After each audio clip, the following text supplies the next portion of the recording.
Welcome to Common Man Cocktails. I'm your host, Eric Schomer. Today we're going to create the Agave Kiss. And I like it. I haven't had it, but it's good agave.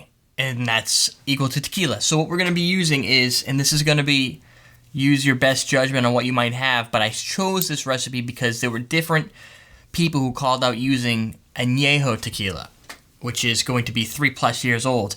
Go and listen to they can watch our añejo tasting if you want to see all the different brands. This was one that we had.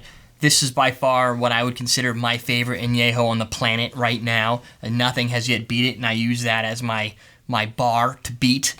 This is the Riazul, and it's a smaller company, so it's still hard to get. If you're in Europe, this is probably not going to happen, so use what you can. You can use silver if you have to, but I really wanted to give it a try. It's got some nice oakies and chocolates to it, so I wanted to bring that out. Overall, in a cocktail, sometimes it gets lost with all the different flavors, so don't use too much because it can be expensive.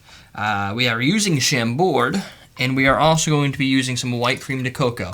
And with that, we're going to be using some heavy cream. This is like you can whip this stuff and make whipped cream. And we're going to use a spear of raspberries on top for a garnish.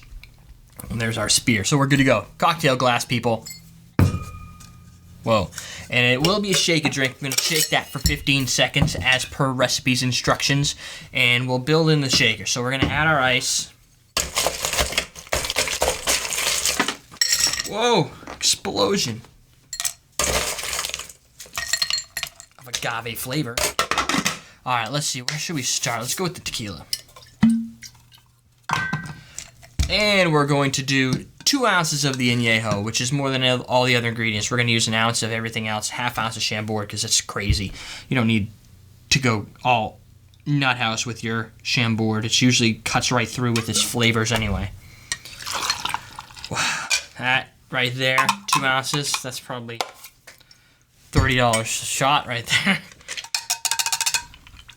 Not really. That's not that expensive of a añejo, which is good because they're usually pretty expensive. We'll do our 1/2 ounce now of our Chambord. Go with that. There's the front. Do 1 ounce of the white cream de cocoa. Super thick. It's like tastiness. All up in his house. And then we'll do a 1 ounce of cream. And this is not probably all going to fit in my cocktail glass, but having extra is nice. And it's got ice in here, so that ice will be strained out, so you'll get a little more drink for your drinking pleasure. So there we go. We'll shake that up for 15 seconds. Let's make it happen.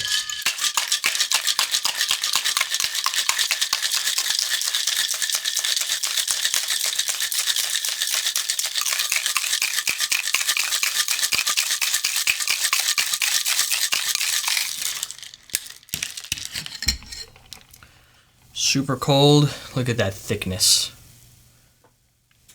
Heavy cream.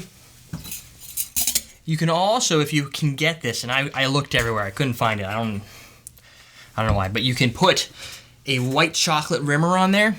So I was thinking they probably don't have white chocolate like in already ground up. I was gonna get a white chocolate bar, grated down, and put that on the edge, but I can't find white chocolate anywhere. You'd think Valentine's Day coming up, we'd have white chocolate everywhere. Not so. Okay, it looks like oh, look at that. It's a perfect amount. Now this doesn't really sit well on the edge. You can kind of get it there, I guess. There you go. So that right there is your Agave Kiss. Tequila and cream. Let's try that out. It's very thick.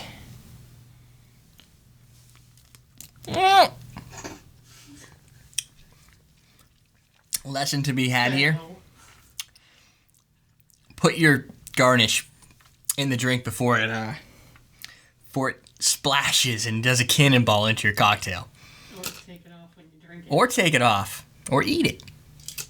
Or let it sink. It's like a little ship in there.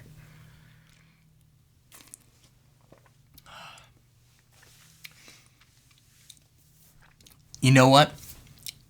The añejo still comes through. Still has the properties.